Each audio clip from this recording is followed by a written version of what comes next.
శ్రమ సహించలేవా? నువ్వు ఒక నింద సహించలేవా? ఒక అవమానాన్ని సహించలేవా? నువ్వు దేవుని అంగీకరించినందుకు, ప్రభువును వెంబడిస్తున్నందుకు ఎవరో మాట అంటారు, ఏదో ఒక మాట నీ మీద నిందలేస్తారు. కొంతమందికి అది అలవాటు, అది ఫన్ వాళ్ళకి.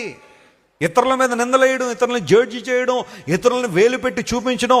Blaming others is very easiest thing in the world. ఎప్పుడు కూడా బ్లేమింగ్ అదర్స్ అనే మోడ్లో నువ్వు ఉంటే నువ్వు ఏనాడు దీవెన పొందలేవు, ఏనాడు ఆశీర్వాదం పొందలేవు. శ్రమలను ఏం చేయాలా?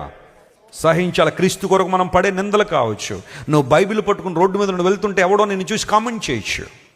దేవుని వాక్యాన్ని పట్టుకుని వస్తున్న ఎవరొస్తున్న చూసి కాలేజ్ స్టూడెంట్స్ కావచ్చు, యూనివర్సిటీ క్లాస్మేట్స్ కావచ్చు, అరే ఎంత భక్తి అప్పుడే ఎందుకురా నీకు, యవన కాలంలో ఎంజాయ్ చేయాల్సిన నువ్వు ముసలోడిలాగా బైబిల్ పట్టుకుని వెళ్తా ఉంటే కొంతమంది అంటే అది కొన్నిసార్లు నీకు నామోషిగా అనిపించవచ్చు. But still you need to be patient. సహించో. ప్రభువు కొరకు నువ్వు పడే ప్రతి నింద, ప్రతి అవమానము నీకు ఆశీర్వాదమే. నమ్మిన వారు స్తోత్రం చెప్పండి. హల్లెలూయా.